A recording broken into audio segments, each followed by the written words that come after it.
Hello guys, welcome to Pakistani real reaction. तो कैसे हैं आप सब? उम्मीद है आप सब बढ़िया होंगे, मजे में होंगे और खुश भी होंगे। मेरा नाम है मुदस्सिर। मैं हूं मुबशिर। इंडिया तो यार कर जिससे मैं कहता हूं, जिस तरह इंडिया के लोग इंडिया के लिए लॉयल है ना, कोई देश के लोग अपने देश के लिए लॉयल नहीं होते।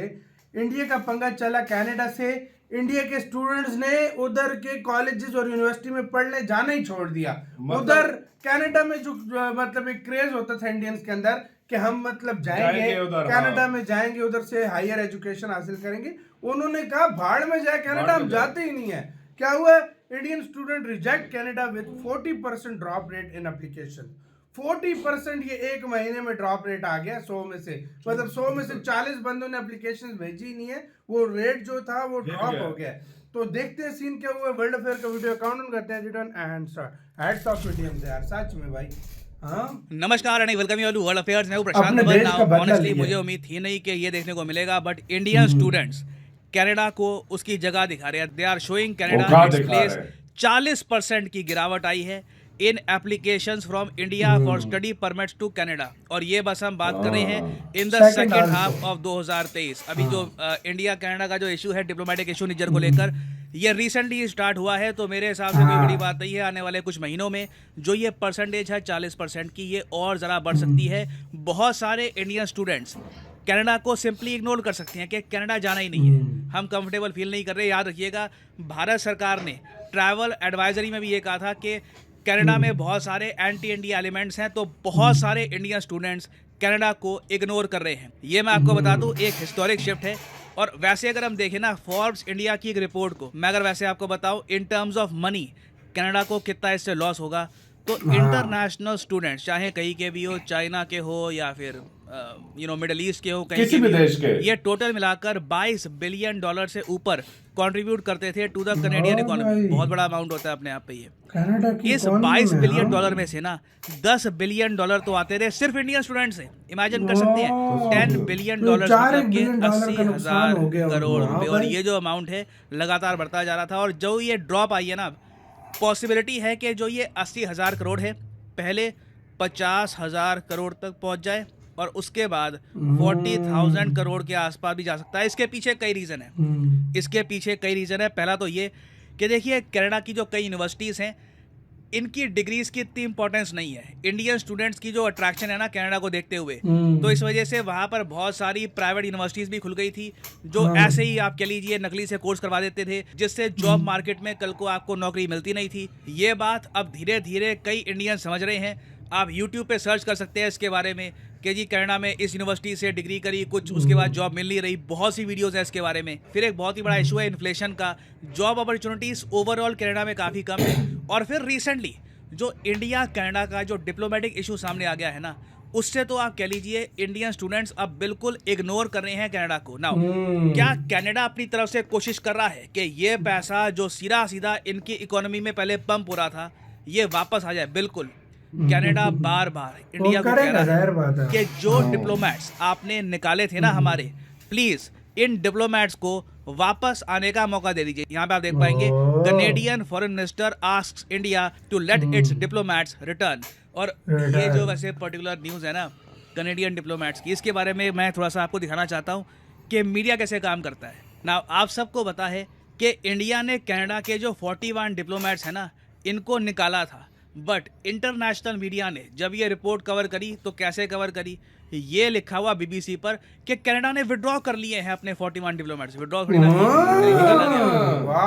हर जगह देखोगे कनाडा पुल्स 41 डिप्लोमेट कि जैसे कनाडा ने अपनी तरफ से किया कि नहीं हम ये नहीं करना चाहते। और मैं नोटिस कर रहा था सिर्फ Russian media, again Russian media ने इसलिए नहीं क्योंकि रशिया हमारा दोस्त है, नहीं, रशिया ने अलग रिपोर्टिंग इसलिए करी है क्योंकि कनाडा के साथ उनके रिलेशंस काफी खराब हैं। तो यहाँ पे आप अगर नीचे देखोगे, ये स्पुतनिक का मैंने एक आर्टिकल देखा था, बहुत स्क्रॉल करने के बाद एक आर्टिकल मिला मुझे यहाँ पर स्पुतनिक का, जिसने जेन्युइन हेडलाइन पोस्ट करी थी कि 41 Canadian diplomats leave India after Delhi threatens to revoke their immunity. पूरी बात कि असल में हो क्या रहा है। तो ये भी एक बहुत ही इंटरेस्टिंग पहलू है मीडिया का कि हेडलाइंस कैसे बनाई जाती है काफ़ी बार डिफरेंट कंट्रीज़ को ध्यान में रखते हुए। अब एक क्वेश्चन यहाँ पर आप पूछेंगे, मगर कनाडा बार बार इंडिया को क्यों कह रहा है कि जो 41 डिप्लोमेट्स को आपने निकाला था ना, उन्हें उनका वापस नुकसान हो आने रहा की है अनुमति भाई। दे दीजिए। इससे ये जो 40% डिक्लाइन हो रहा है इंडियन एप्लीकेशंस में, इससे क्या रिलेशन है इसका? देखिए 41 जो डिप्लोमेट्स कम कर दिए हैं ना कनाडा के, और इनका स्टाफ काफ़ी हद तक कम हो गया है, उससे बेसिकली वीज़ा प्रोसेसिंग जो स्पीड है कनाडा की, ये काफ़ी कम हो चुकी है। स्लो नहीं हो तो इससे गई पहले है, क्या होता था, मान लीजिए हाइपोथेटिकली स्लो हो स्पीकिंग, गई है। 100 बच्चे हैं दिल्ली में, उनको जाना है कनाडा में पढ़ने के लिए, तो उनको चाहिए होगा उसके लिए स्टडी वीज़ा, वो 3 साल का होता है। हाँ। कैनेडियन जो एम्बेसी है दिल्ली में, वो चेक करती है बैकग्राउंड के, ठीक है ये कौन आदमी है, क्या इसका बैकग्राउंड है, क्या एज है, सब कुछ वेरीफाई करते हैं, उसके बाद वीज़ा मिलता है पढ़ने का। तो पहले जो वीज़ा प्रोसेसिंग जल्दी जल्दी हो जाती थी, क्योंकि बहुत सारे कैनेडियन डिप्लोमेट्स बैठे थे इंडिया में, इनका स्टाफ बहुत बड़ा था, तो जो वीज़ा प्रोसेसिंग पहले जल्दी जल्दी होती थी ना, अब वीज़ा प्रोसेसिंग में भी टाइम लगेगा। Slow तो हो रहा बाय है। डिफ़ॉल्ट इंडियन स्टूडेंट्स भी कहेंगे कि इनका तो देखिए वीज़ा मिलने में ही बहुत टाइम लग जाएगा। दफा करो, चलिए हाँ और भाई। ऑप्शंस एक्सप्लोर करें, जैसे कि यूएस है, यूके है, कई और देश है, यूरोप में आज के समय कई देश हैं, वहाँ पर यूनिवर्सिटीज़ ऑस्ट्रेलिया हो वेलकम गया। करी है इंडियंस को। तो ये जो 41 डिप्लोमेट्स इंडिया ने कट किए थे ना कनाडा के, बराबरी पे ला दिया था कि जितने डिप्लोमेट्स इंडिया के होंगे कनाडा में, उतने ही डिप्लोमेट्स कनाडा के होंगे इन इंडिया। इसकी वजह से कनाडा को बिलियंस ऑफ डॉलर्स का लॉस हो रहा है। इनकी जो इकोनॉमी में पैसा आ रहा था, अब उतना पैसा नहीं आ रहा। Billions अब एक क्वेश्चन आपके माइंड में ये आएगा, अच्छा ठीक है, इंडिया और कनाडा के बीच में जो मेन इशू है वो यही है ना, कि कनाडा ने आरोप लगाया है इंडिया पर कि इंडियन एजेंट्स आए कनाडा में और निज्जर को मार के गए। मेन कनाडा का यही इशू है। सेम आरोप यूएस लगाता है कि जो इंडिया के जो एजेंट्स हैं, इन्होंने पन्नू को मारने की कोशिश करी ना। यहाँ पे ना हमको समझना होगा कि दोनों कंट्रीज में फ़र्क क्या है। कनाडा ने पहली बात तो जो इंडिया पे आरोप लगाया है, वो इनके प्राइम मिनिस्टर ने इनके पार्लियामेंट में खड़े होकर ये आरोप लगाए हैं, और उसके बाद कनाडा ने इंडिया के साथ कई मीटिंग्स भी कैंसिल कर दी। जो हमारे एक डिप्लोमेट स्टेशन थे कनाडा में, उनको भी बोल दिया क्या वापस जाइए। उसके बाद इंडिया ने रिटेलिएशन करी है। यहाँ पे आप देख पाएंगे, बाय द वे, इंडिया ने कहा है कि Canadian senate speaker G20 event की एक मीटिंग स्किप करेंगे। आप बताइए, G20 मीटिंग स्किप करना, ये काम चाइना करता है। ये काम आप कह लीजिए कभी कभी जैसे पाकिस्तान के प्रेम में आके टर्की कर देता है। ये बहुत ही ज्यादा अजीब है कि कनाडा ने एक G20 मीटिंग तक स्किप कर दी। वेराज यूएसए का केस आप अगर देखो बहुत अलग है।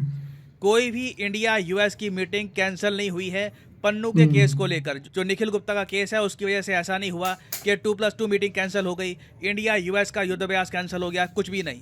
ना जो बाइडन ने इसके बारे में कोई कमेंट करी अभी तक। ऐसा नहीं है कि जो बाइडन अपने देश के सामने गए कि एक इंडियन आए, उन्होंने कोशिश करी ये सब करने की, नहीं। उन्होंने कहा इन्वेस्टिगेशन करते हैं। इंडिया ने कहा ठीक है, पैनल फॉर्म करते हैं, देखते हैं हुआ क्या था। अभी तो जांच पड़ताल हो रही है। अभी तो यूएसए ने भी नहीं कहा कि ये बात कंफर्म हो चुकी है, यूएस भी कह रहा है कि अभी हम जांच पड़ताल कर रहे हैं। तो ये एक तरीका होता है एक इशू को आगे बढ़ाने का। कनाडा ने देखिए ऑब्वियसली इस पूरे इशू को पॉलिटिसाइज करने की कोशिश की, इसी वजह से आज के समय इंडिया के साथ रिलेशंस बहुत ज़्यादा खराब हो रहे हैं। और ये जो परसेंटेज आप देखोगे, ये लगातार बढ़ती रहेगी। और फाइनली यहाँ पे मैं आपसे एक क्वेश्चन भी पूछूंगा, जिसका आंसर आप सब लोग करोगे कमेंट सेक्शन में।